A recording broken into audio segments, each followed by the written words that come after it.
démocratique du Congo est le deuxième pays d'Afrique par la taille, avec 2,3 millions de kilomètres carrés, et avec 80 millions d'habitants, c'est le quatrième par la population.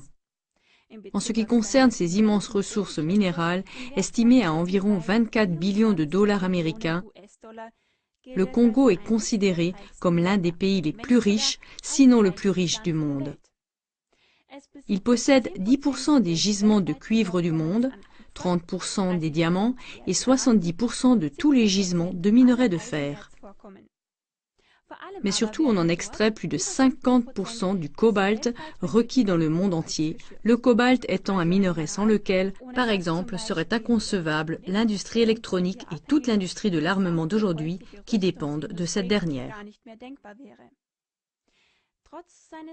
Malgré sa richesse en matières premières, ce pays est pourtant aujourd'hui un des pays les plus pauvres du monde en raison de l'exploitation, de la corruption et de guerres qui durent depuis des décennies, et selon l'indice de développement des Nations Unies, il a même atteint en 2013 l'avant-dernière place.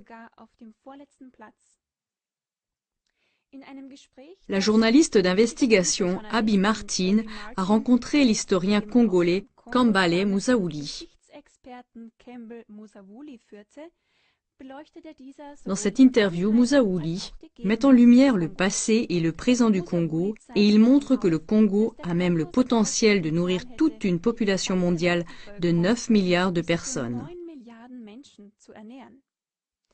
Avec la production d'électricité de son fleuve, le Congo pourrait alimenter toute l'Afrique.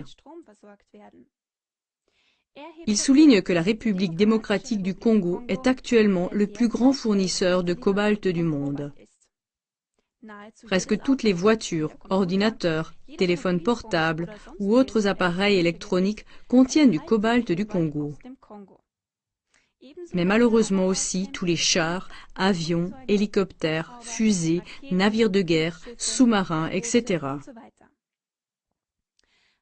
Un document stratégique de l'administration américaine indiquait même très clairement qu'il serait impossible de faire la guerre sans le cobalt du Congo. Mais c'est précisément ce qui, au milieu du siècle dernier, a placé le Congo dans la ligne de mire des intérêts de l'Empire américain, ce qui recouvre non seulement le gouvernement américain et son appareil militaire, mais surtout les grandes entreprises américaines, y compris la haute finance. Auparavant, pendant plus de 70 ans, le Congo a presque été épuisé sous la domination coloniale belge. La moitié de la population, soit environ 10 millions de Congolais, est morte pendant cette période coloniale belge à cause de la violence et de l'oppression. Un crime, même un génocide qui, pour la plupart des gens, selon Musaouli, est resté occulté. Si le Congo a d'abord été exploité principalement à cause de son caoutchouc, il a ensuite été exploité pour son uranium de haute qualité. Sans cet uranium congolais, il n'y aurait pas eu de bombardement atomique sur Hiroshima et Nagasaki. Et aujourd'hui, c'est à cause de ces gisements de cobalt, comme cela a déjà été mentionné.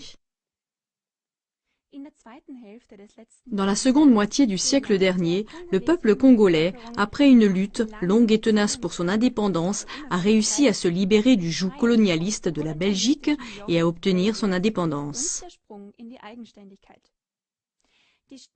La force motrice la plus puissante de ce mouvement indépendantiste a été Patrice Lumumba, le premier Premier ministre démocratiquement élu.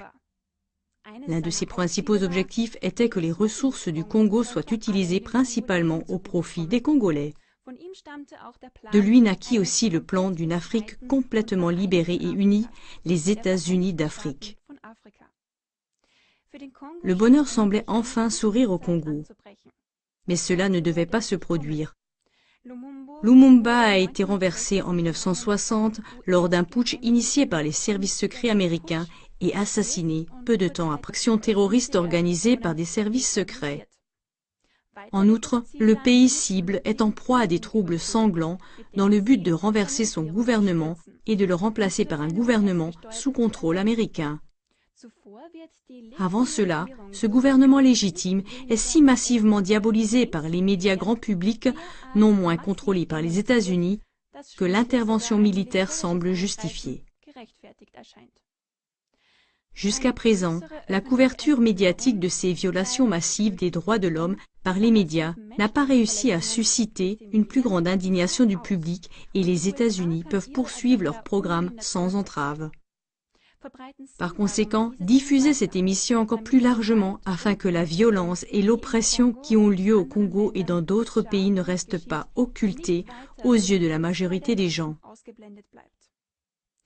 Voyez maintenant l'interview de 20 minutes que la journaliste d'investigation Abby Martin a réalisée avec l'expert du Congo, Kambale Muzaouli.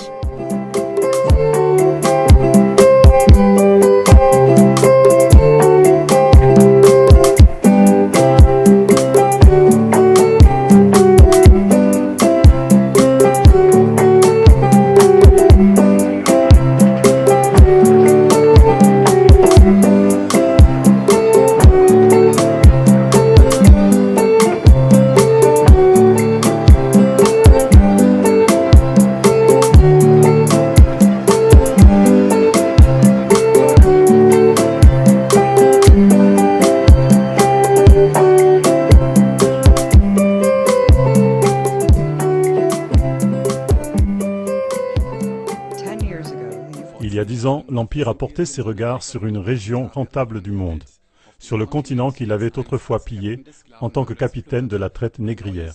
Un nouveau grand commandement militaire est né, AFRICOM. L'AFRICOM comprend 53 pays africains, y compris les îles et tous les océans. Il se compose de 4 composantes principales, toutes avec des noms intéressants. US Army Africa, US Naval Force Africa, US Air Force Africa, US Marine Corps Africa.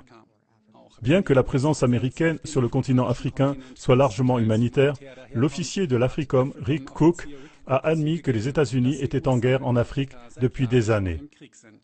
Avec une série de bases de drones, de camps et des installations où la tradition américaine continue de former des militaires mandataires responsables d'abominables violations des droits de l'homme et d'opérations secrètes. Loin d'une guerre sous le seuil de la violence, l'AFRICOM effectue chaque jour plusieurs missions. Tous les empires voulaient posséder l'Afrique pour la même raison, son immense trésor de minéraux et de matières premières. Une grande partie de ce trésor enfoui est concentrée dans le sud de l'Afrique en République démocratique du Congo. Celui-ci compte 80 millions d'habitants, 250 groupes ethniques et plus de 700 langues et dialectes différents. Avec ces minéraux non exploités, il est considéré comme le pays le plus riche du monde, avec des réserves de 24 billions de dollars. Le Congo possède 10% du cuivre mondial, 30% des diamants et 70% du fer et produit plus de 50% du cobalt mondial. Parmi les Congolais qui risquent littéralement leur vie,